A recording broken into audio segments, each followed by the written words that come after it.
நீங்கள் ஒரு செயலை செய்கிற போது தேவையில்லாமல் சில பேர் குறை சொல்லுவார்கள், பழி சொல்லுவார்கள், அபவாதங்கள் வரும், பிரிவினைகளை சொல்லி உங்களை ஒடுக்க பார்ப்பார்கள். நீங்கள் என்ன செய்ய வேண்டும்? என்ன செய்யணும்? நீங்க உங்களினுடைய நேரத்துக்காக காத்திருங்கள். அந்த நேரம் வருகிற போது அவர்கள் அத்தனை பேரையும் ஜெயித்து நீங்கள் உயருவதை நீங்களே உங்கள் கண்ணில் காண முடியும்.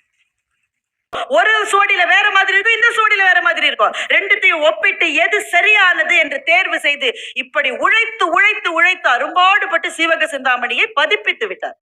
அது வந்த பிறகுதான் நாம் இன்றைக்கு சொல்லுகின்றோம், எங்கள் தமிழ் எத்தனை தொன்மையானது தெரியுமா என்று சான்றோடு இன்றைக்கு நாம் சொல்லிக் கொண்டிருக்கிறோம். இந்த நடத்த முடிந்த பிறகு உவேசா அவர்கள் மீது பலவிதமான குற்றச்சாட்டுகள் வந்தது.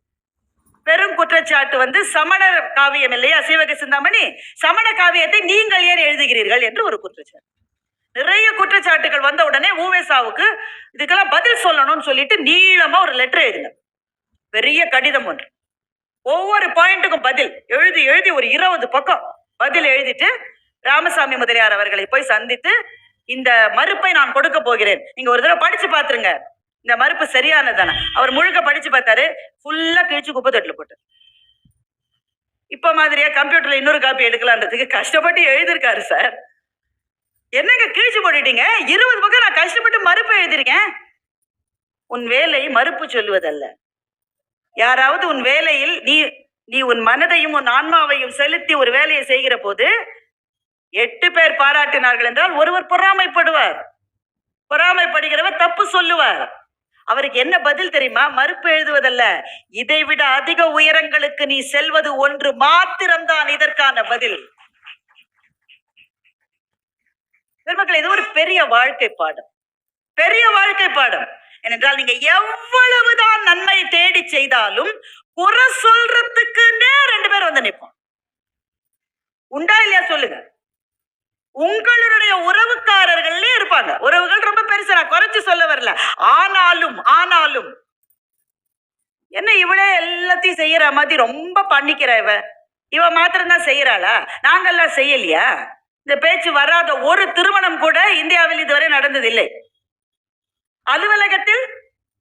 அலுவலகத்தில் ராத்திரில உட்காந்து மாஞ்சி இவ வேலை செஞ்சுட்டு இருப்பான். அடுத்த நாள் காலையில இவருடைய தலைமை பொறுப்பில் இருக்கிறவர், அவருடைய தலைமை பொறுப்பில் இருக்கிறவர் போய் இது மொத்தத்தையும் நான் தான் செஞ்சேன் பகபகன் வயிறு எரியாது இவருக்கு. நடக்குமா நடக்காதா? பெருமக்களை, இது மாத்திரமல்ல, சில ஆராய்ச்சி கட்டுரைகளே மாணவர்களால் உருவாக்கப்பட்டவற்றை சில ஆசிரியர்கள், எல்லா ஆசிரியர்களையும் நான் குறை சொல்ல முடியாது, வணக்கத்துக்கும் மரியாதைக்கும் உரியவர்கள், சில ஆசிரியர்கள் அது தங்களினுடைய கட்டுரை என்று எடுத்துக்கொண்டு போய் பரிசுகளை வாங்கியது நடந்ததில்லையா என்ன? அப்போ பிரச்சனைகள் வரும், குறை சொல்லுவார்கள், இது சரியில்லைம்பாங்க. அப்ப மனசு வலிக்காதா, அழாதா என்றால் அழக்கூடாது. என்னுடைய டைம் வர்ற போது என்னுடைய அவசரத்தை சொல்லுவேனோ, அப்படித்தான் வாழ்க்கை என்கின்ற மேடையில் மற்றவர்கள் உங்களை பற்றி குறை சொல்லுகிற போது, பொறாமை கொள்ளுகிற போது, தவறு சொல்லுகிற போது அதற்கு பதில் சொல்லிக் கொண்டிருந்தால் it is just a waste of time. உங்களினுடைய ஒரே பதில் அதற்கு அடுத்த படிக்கு போய் காட்டுவது ஒன்றுதான் உங்களினுடைய ஒரே பதில்.